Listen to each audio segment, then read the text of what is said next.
Welcome to నా news. ముందుగా headlines చూద్దాం.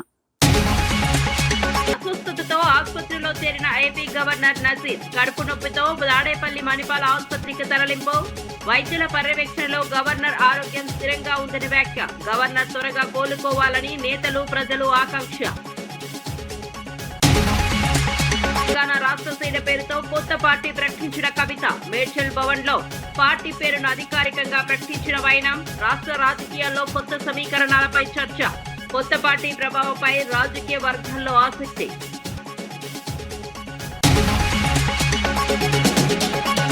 కొత్త పార్టీలు వచ్చిన అధికారంలోకి బీజేపీనే వస్తుందన్న వ్యాఖ్య.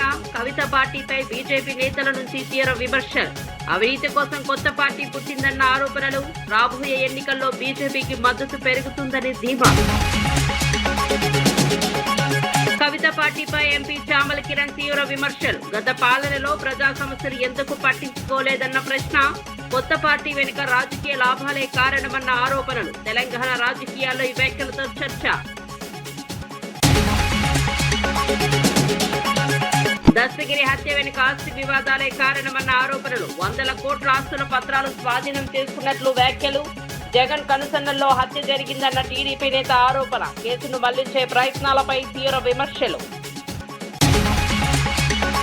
రాష్ట్రంలో ఎన్ని కొత్త పార్టీలు వచ్చినా రాబోయే ఎన్నికల్లో బీజేపీని అధికారంలోకి వస్తుందని ఆ పార్టీ రాష్ట్ర అధ్యక్షుడు రామచంద్రరావు తెలిపారు. కవిత ప్రకటించిన తెలంగాణ రాష్ట్ర సేనపై బీజేపీ నేతలు తీవ్ర విమర్శలు గుప్పించారు. కవిత పార్టీని కల్వకుంట్ల కుటుంబం వదిలిన బాణంగా అభివర్ణించారు. అవినీతి చేయడానికి మరో పార్టీ పుట్టిందని ఆరోపించారు. భవిష్యత్తులో అన్ని అవినీతి పార్టీలు కలిసే అవకాశం ఉందని పేర్కొన్నారు. ప్రజలు మార్పు కోరుకుంటున్నారని తెలిపారు. రేపు రాబోయే రోజుల్లో తెలంగాణలో భారతీయ జనతా పార్టీ అధికారంలో వస్తుందని చెప్పేసి నాకు పూర్తిగా నమ్మకం. రాజకీయాలు మారుతా ఉన్నాయి. చాలా మంది పార్టీ పెడుతున్నారు. ఇప్పుడు పార్టీ పెట్టిపోతారు. అరే పార్టీ పెట్టడం కేఏపాల్ కూడా పార్టీ పెట్టింటున్నారు. పార్టీ పెట్టడం మనకు వర్కింగ్ కాదు. కానీ ఏ పార్టీ ప్రజల పట్ల ఆలోచిస్తున్న విషయాన్ని మనం ఆలోచించుకోవాలి. పార్టీ ఏ పార్టీ ఈరోజు ప్రజల గురించి ఆలోచిస్తుంది. అవినీతి రహితమైనటువంటి ఒక పరిపాలన భారతీయ జనతా పార్టీ ఇస్తున్నది ఈ దేశానికి. గతంలో టీఆర్ఎస్, ఇప్పుడు బీఆర్ఎస్, మరి దానికి పుట్టబోయే బిడ్డ పేరు కూడా టీఆర్ఎస్ అంటారు. వీళ్ళందరూ కూడా ఏం చేశారు? రాష్ట్రాన్ని దోచారు. రాష్ట్రాన్ని దోచుకున్న తర్వాత ఇప్పుడు ముఖ్యమంత్రి గారు అంటారు మా మంత్రుల్లో ఒక సగం శాలరీలు ఇస్తారు. ఎన్ని రోజులు ఇస్తారు? ఎంత ఇస్తారు? కాబట్టి అవినీతి రహితమైన పాలన కోసము కేవలం భారతీయ జనతా పార్టీ మాత్రమే ఈ రోజు ప్రజల ముందు ఉన్నటువంటి ఒక ప్రత్యామ్నాయం. తెలంగాణ లాపిటోరా అని ఒక క్యారెక్టర్ ఉంటుంది. మీకు ఐడియా ఉందా? మీ సీనియర్లకు ఉంటుంది బాగా. మీరంతా యంగ్స్టర్స్ తయారైపోయారు మీడియాలో. పిట్టలదోర అనే క్యారెక్టర్ ఉంటుంది. ఆంధ్ర పోతే తుపాకీ రాములు అంటారు. కొత్త తుపాకీ పెట్టుకొని చినిపోయిన కోట్ వేసుకొని లూజ్ ప్యాంట్ వేసుకొని తిరుగుతూ ఉంటుంది క్యారెక్టర్. చిన్నప్పటి నుంచి చూస్తూ ఉంటాము. ఊళ్ళల్లో నాటకాలు చేస్తూ ఉంటారు. ఏమంటారు? పిట్టల ద్వారా చెరువు కింద తూము పెట్టినా, చెరువు నిండా బియ్యం నింపినా, ఇట్లాంటి డైలాగులు కొడుతూ ఉంటారు. సో ఇప్పటి నుంచి ఏడాది నుంచి మీరు ఇప్పటి వారు పిట్టల దొర క్యారెక్టర్ చూస్తారు తెలంగాణలో. ఏడాదికి వెళ్ళి పిట్టల దొరసాని క్యారెక్టర్ చూస్తారు. ఇప్పటి వరకు చూడలేదు. అంతే. ఇంకేమైనా ప్రశ్నలు?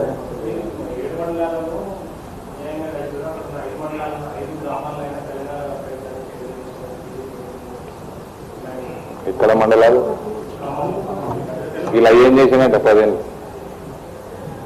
ఇలా ఏం చేసినట్ట?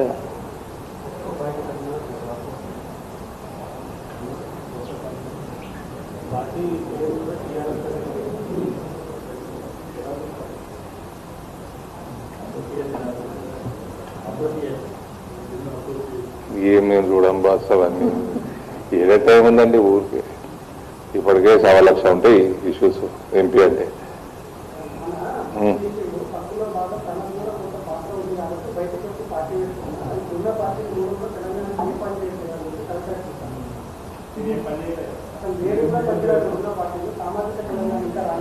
అందుకని మమ్మల్ని గెలిపించారు ఆయన ఓటు. మీకు కవిత తిట్టుకోవాలని ఉందా, జోకులు చేయాలని ఉందా? చెప్పండి. నేనైతే ఫస్ట్ నుంచి ఆయన గురించి ఎక్కువ మాట్లాడాలి. మీ అందరికి జోకులు చేయాలని ఉన్నట్టు కదా. మీరే ఏమని బీజేపీ ఒడగొట్టింది ఆమె పాపం. ఆమె రాజకీయ సమాధి బీజేపీ చేసింది. మరి ఆమె బాగా ఆమెకు ఉంటుంది కదా. ఆమెకి ఇంకా టీఆర్ఎస్ హ్యాంగ్ ఓవర్ వేయనట్టు లేదు. పేరు టీఆర్ఎస్ పెట్టుకున్నది. ఇంకా హ్యాంగ్ ఓవర్లే తప్పుకున్నట్టుంది.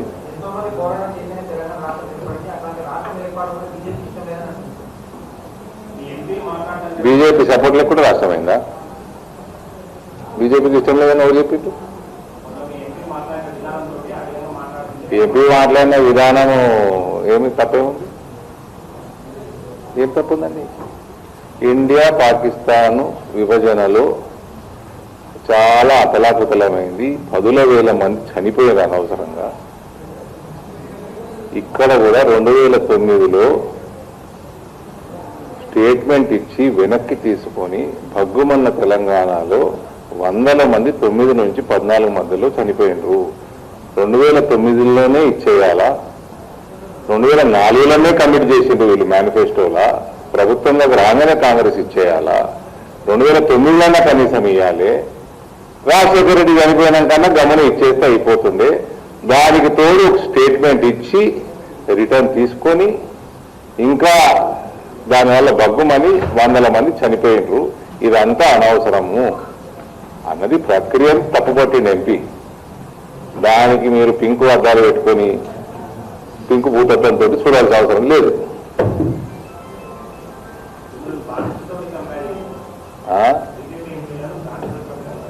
ఎవరికి?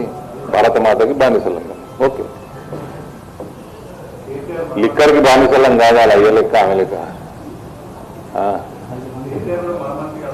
ఢిల్లీ రాజకీయాల్లో కొత్త వివాదం చెలరేగింది. బీజేపీ నేత పరమేశ్ వర్మ ఆమ్ ఆద్మీ పార్టీ నాయకుడు అరవింద్ కేజ్రీవాల్ పై తీవ్ర ఆరోపణలు చేశారు. కేజ్రీవాల్ జీవనశైలిపై విమర్శలు చేస్తూ పీష్ మహల్ 2 పేరుతో కొన్ని ఫోటోలు విడుదల చేశారు. సాధారణ ప్రజలు కష్టాల్లో ఉన్న సమయంలో విలాసవంతమైన జీవితం గడిపారని ఆరోపించారు. పార్టీ అంతర్గత సమస్యలు పెరిగాయని కూడా పేర్కొన్నారు. దీనికి ఆప్ నేత అతిషి తీవ్రంగా ఖండించారు. విడుదలైన ఫోటోలు నకిలీవని, రాజకీయ ప్రయోజనాల కోసం చేస్తున్న ఆరోపణలని అన్నారు. బీజేపీ నేతలు తమ నివాసాల ఫోటోలు కూడా బయట పెట్టాలని సవాల్ విసిరారు.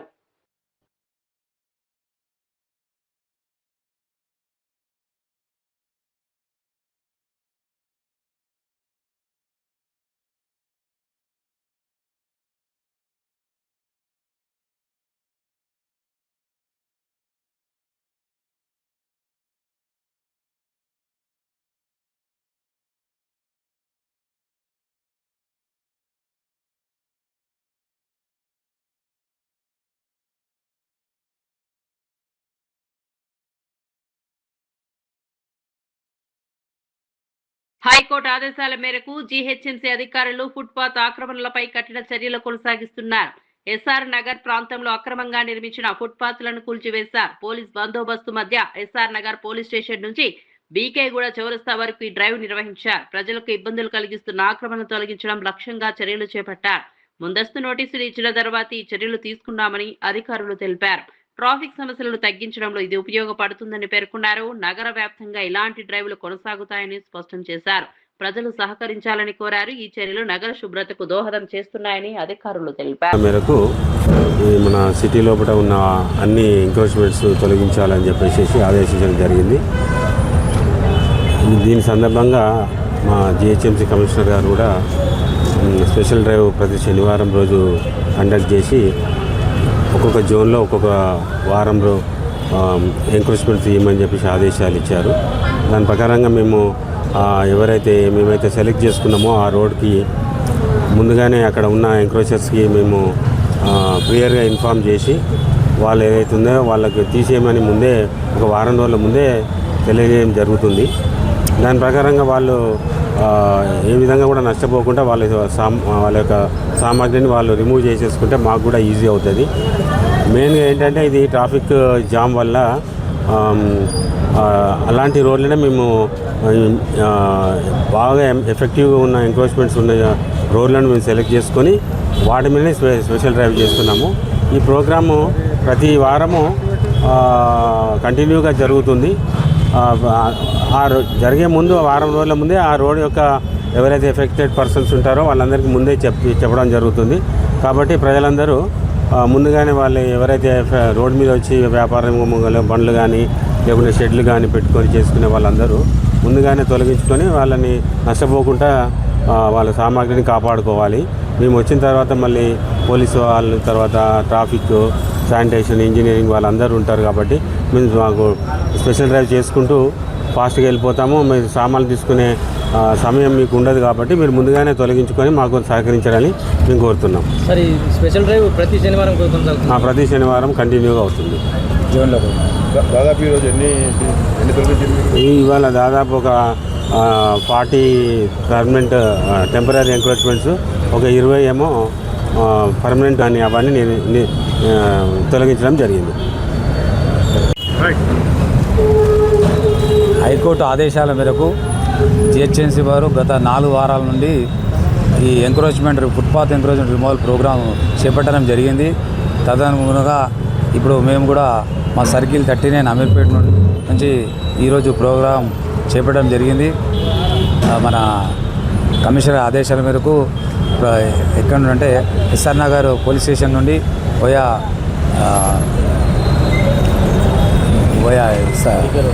బీకే రోడ్ వరకు, సర్కిల్ ఆఫీస్ వరకు ఈ ఫుట్పాత్ మీద పర్మనెంట్ స్ట్రక్చర్స్ కానీ టెంపరీ స్ట్రక్చర్స్ కానీ రిమూవల్ ప్రోగ్రామ్ చేయమైంది. ఈ ప్రోగ్రాంలో మా సిపి గారు, సెక్షన్ ఆఫీసర్, టౌన్ ప్లానింగ్ సిబ్బంది, పోలీస్ వారు, శానిటేషన్ వాళ్ళు, ఇంజనీరింగ్ వాళ్ళు అందరూ పార్టిసిపేట్ జరిగింది. పాతపట్నం నియోజకవర్గంలో విద్యాభివృద్ధికి మరో ముందడుగు పడింది. కొత్తూరు మండలంలోని కస్తూరిబా గాంధీ బాలికల విద్యాలయంలో నిర్మించిన అదనపు తరగతి గదులను ఎమ్మెల్యే మావిడి గోవిందరావు ప్రారంభించారు. సమగ్ర శిక్ష నిధులతో 212 లక్షల వ్యయంతో ఈ భవనాలను నిర్మించారు. విద్యార్థినుల సౌకర్యార్థం నాణ్యమైన వసతులు కల్పించామని తెలిపారు. ప్రభుత్వ లక్ష్యం పేద విద్యార్థులకు ఉత్తమ విద్య అందించడమని పేర్కొన్నారు. సీఎం చంద్రబాబు, మంత్రి లోకేష్ నాయకత్వంలో విద్యారంగంలో మార్పులు వస్తున్నాయని చెప్పారు. విద్యార్థులు ఈ అవకాశాలను సద్వినియోగం చేసుకోవాలని సూచించారు.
కల్వకుంట్ల కవిత తెలంగాణ రాష్ట్ర సేన పేరుతో కొత్త రాజకీయ పార్టీని ప్రకటించారు.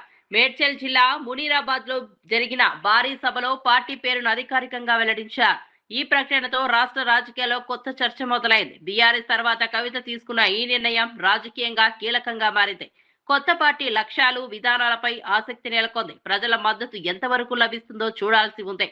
ఇతర రాజకీయ పార్టీలు కూడా ఈ పరిణామాలపై స్పందిస్తున్నాయి. తెలంగాణలో రాజకీయ సమీకరణాలు మారే అవకాశం ఉందని విశ్లేషకులు భావిస్తున్నారు. Aspirations which were remaining unfulfilled, we are here to take up that agenda. I very strongly believe that when a state develops, the union automatically progresses, and for the development of the states, certainly regional parties are very, very important. And in this nation, especially to uplift the middle class and the lower middle class, free health and education should be the way forward. That is going to be my core agenda. 5 core areas we have selected: health, education, especially farming sector and employment in general, and social justice. These will be the 5 main areas. We are calling it Panchajanyam. Panchajanyam is the one that is going to drive us. You all know Panchajanyam is Lord Shri Krishna Shanka, and he fought against people who are not in the line of dharma. That is what I am going to do, whether it is my own people or other parties with whom the Telangana is now reeling under distress and pressure. We are going to fight with all of them, and we hope that people of Telangana will like us, will support us. In the last 11 months, without even having a political party, as an NGO, Telangana Jagruti has fought for every issue.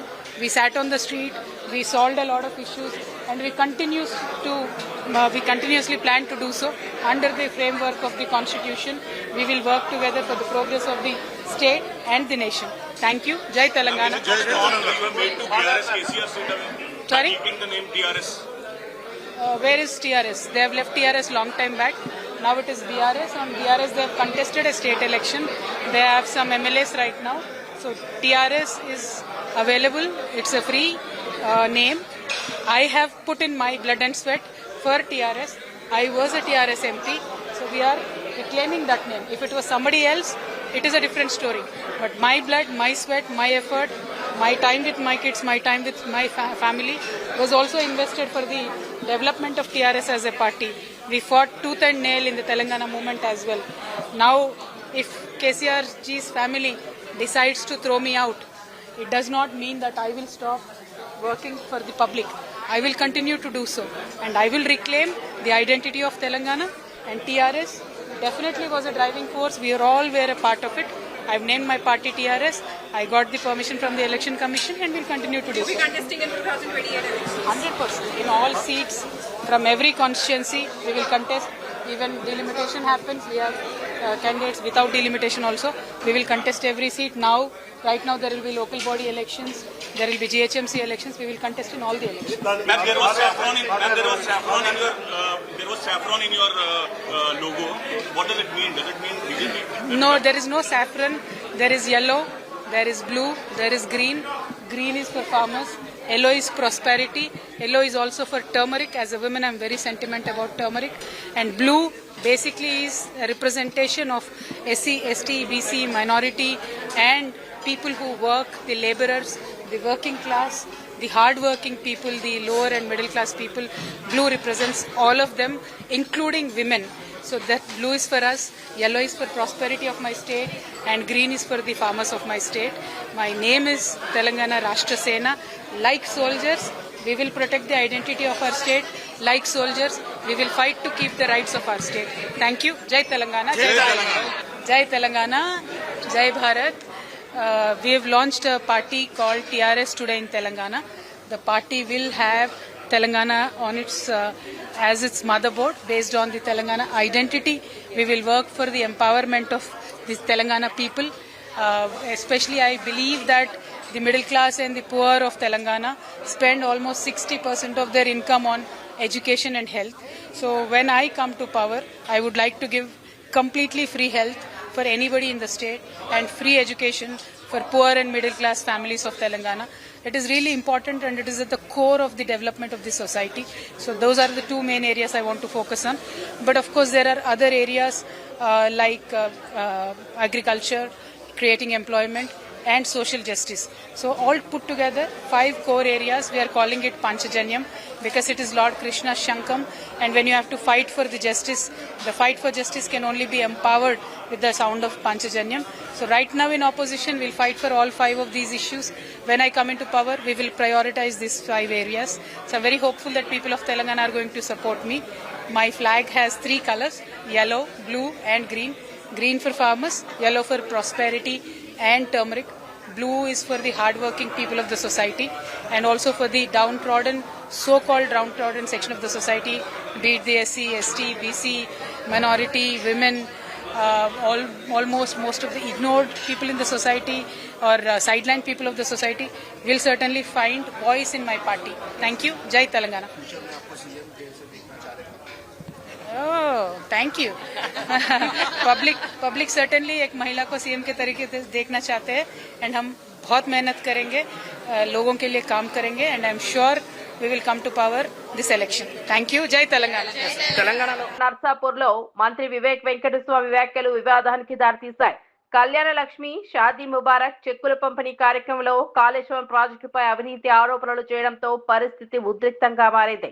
ఈ వ్యాఖ్యలకు BRS MLA Sunitha Lakshma Reddy, స్థానిక ప్రజలు తీవ్రంగా స్పందించారు. ప్రభుత్వంలో ప్రజలు పడుతున్న కష్టాలను పరిష్కరించకుండా ఇతర విషయాలపై మాట్లాడడం సరికాదని విమర్శించారు. కార్యక్రమంలోనే మంత్రి వివేక్ పై ఆగ్రహం వ్యక్తం చేయడంతో ఉద్రిక్త పరిస్థితులు నెలకొన్నాయి. రాజకీయంగా అంశం చర్చనీయాంశమైంది. స్థానికంగా ప్రభుత్వం ప్రతిపక్షాల మధ్య వాగ్వాదం మరింత ముదిరింది. ప్రజా సమస్యలపై దృష్టి పెట్టాలని స్థానికులు డిమాండ్ చేశారు.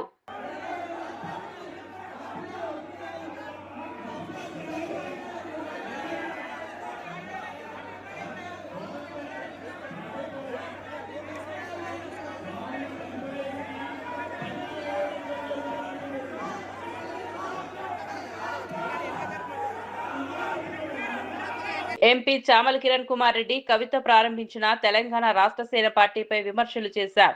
పార్టీ స్థాపనకు అభినందనలు తెలిపిన గత పాలకులపై తీవ్రమైన ప్రశ్నలు లేవనెత్తారు. 2014 నుంచి 2023 వరకు ప్రజల అవసరాల కంటే వ్యక్తిగత ప్రయోజనాలకు ప్రాధాన్యం ఇచ్చారని కవిత స్వయంగా ఒప్పుకున్నారని పేర్కొన్నారు. 2016లోనే పార్టీ ఏర్పాట్లు చేసి ప్రజల్లో అవగాహన కల్పించి ఉంటే మద్దతు లభించేదని వ్యాఖ్యానించారు.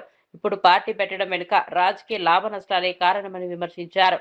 బీఆర్ఎస్ పాలనలో ప్రజా సమస్యలు ఎందుకు పట్టించుకోలేదని ప్రశ్నించారు. కేవలం జేబులు చూసి కాదు, కడుపు చూసి పరిపాలించాలని మీరు చెప్పిన అంశాన్ని తెలంగాణ ప్రజలు ఈరోజు విన్నరు.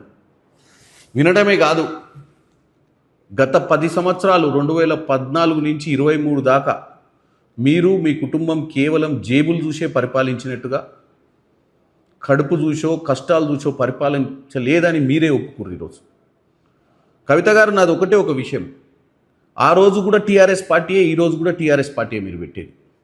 అప్పుడున్న టీఆర్ఎస్ పార్టీ కూడా నీళ్లు నిధులు నియామకాల నినాదంతో తెలంగాణ ప్రజలకు నువ్వు ఈరోజు చెప్పిన ముచ్చటే మీ నాయనే చెప్పి అధికారంలోకి వచ్చారు. అధికారంలోకి వచ్చిన తర్వాత ఆ పనులు చేస్తలేదని మీరు అప్పటికే తెలంగాణ జాగృతి పెట్టిర్రు. మీరు 2016లోనే కనుక ఇదే విధంగా బయటకు వచ్చి ఇదే తెలంగాణ రాష్ట్ర సేన పెట్టుండి తెలంగాణ ప్రజల్ని జాగృతి చేసి ఉంటే బ్రహ్మాండంగా మిమ్మల్ని ఆదరించేవాళ్ళు. ఎందుకంటే ఈ తెలంగాణ ఇట్లా దోసుకోబడేది కాదు, ఈ తెలంగాణ నిధులు ఆవిరయ్యేటివి కావు, మిగులు రాష్ట్రంగా ఉన్న తెలంగాణ రాష్ట్రం అప్పుల రాష్ట్రం అయ్యేది కాదు. కానీ 10 ఏళ్ళు ఏ రోజు కూడా మీరు నిమ్మకు నీరెత్తినెత్తుగా ఉర్రు, దాచుకున్న దాన్ని పంచుకుందామన్న ఆలోచనలో మీకు ఏదో తేడాలు వచ్చినాయని చెప్పి తెలంగాణ సమాజం అనుకుంటుంది ఈరోజు. ఎందుకు మీరు 10 ఏళ్ళు ఒక్కరోజు కూడా ఇదే విషయాన్ని రోడ్డు మీదకి ఎక్కలేదు? మీరు ఒక జాగృతి పెట్టిర్రు.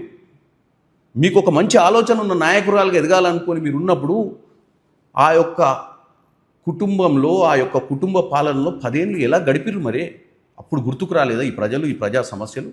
అప్పుడు గుర్తుకు రాలేదా ఈ విద్య, వైద్యం, వ్యవసాయం, ఉపాధి, సామాజిక న్యాయం? ఈరోజు వచ్చి మీరు రాజ్యాధికారం కావాలని చెప్పి మీ అంతలో మీరే సీఎం అనిపించుకొని మీరంతలో మీదే థ్యాంక్ యూ చెప్తున్నారు. మీరు ఏం చెప్పాలనుకుంటారు? ఇప్పుడున్న ముఖ్యమంత్రి ప్రజాపాలన అందిస్తున్నటువంటి ప్రజానాయకుడు రేవంత్ రెడ్డి గారిని కర్కూటకుడని, హిట్లర్ అని చెప్తే మీకు మార్కులు పడతాయి అనుకుంటుర్రా? 10 ఏళ్ళు దండుకొని 2.5 సంవత్సరాల అధికారంలో ఉండి మీరు చెప్పేటువంటి విద్య విషయంలో ఇంటిగ్రేటెడ్ స్కూల్స్ పెట్టి 200 కోట్లు ఖర్చు పెట్టి ప్రతి నియోజకవర్గం కడుతున్నందుక? వైద్యం విషయంలో సీఎం రిలీఫ్ ఫండ్లు వీలైనంత మటుకు వారం 10 రోజులలో డెలివరీ చేస్తూ చాలా హాస్పిటల్స్లో ఉచిత వైద్యం అందిస్తున్నందుక, ఇంకా ప్రయత్నం చేస్తున్నందుక? ఇకపోతే వ్యవసాయం విషయానికి వస్తే మీ హయాంలో ఇచ్చినటువంటి రుణమాఫీ చేయకపోతే 22 లక్షల మందికి కష్టకాలంలో మీరు అప్పులు చేసిపోయిన రాష్ట్రంలో కూడా 21,000 కోటి రైతులకు ఇచ్చినందుక? ఇక ఉపాధి కోసం వస్తే ఈరోజు ఫ్యూచర్ సిటీ కడుతుర్రు. ఈరోజు ప్రతి అంశంలో కూడా ఈ రాష్ట్రంలో యువతకు ఉద్యోగాలు రావాలని గ్రూప్ 1, గ్రూప్ 2, గ్రూప్ 3, గ్రూప్ 4 పరీక్షలు పెట్టి ఎక్కడ పేపర్ లీకులు చేయకుండా మేము 10 సంవత్సరాల అధికారంలో ఉన్నప్పుడు చేసినట్టు కాకుండా ఈరోజు చిత్తశుద్ధితో చేసినందుక కర్కోటకుడు, హిట్లర్? కాబట్టి మీరు పార్టీ పెట్టడాన్ని నేను తప్పుపడతలేదు. పార్టీ పెట్టవండి, ఉద్యమాలు చేయండి, ప్రజల తరపున పోరాటం చేయండి. కానీ మీరు గతం కూడా గుర్తుపెట్టుకోండి. గతంలో మీ తండ్రి గారు కొత్తగా పార్టీ పెట్టినప్పుడు నా కోరిక కేవలం తెలంగాణ కోసమే, నీళ్లు నిధులు నియామకాలే, నా కుటుంబంలో నా కొడుకు కానీ నా బిడ్డ కానీ అమెరికాలో నాకు కానీ ఎవరికి ముఖ్యమంత్రి వద్దు, ఒక దళితుడిని ముఖ్యమంత్రి చేస్తా అని చెప్పొచ్చిండు. కానీ ఈరోజు నేనే ముఖ్యమంత్రి అవుతా అని చెప్పుకొని వస్తారు. ఎలా నమ్ముతారు తెలంగాణ? మరిన్ని అప్డేట్స్ కోసం చూస్తూనే ఉండండి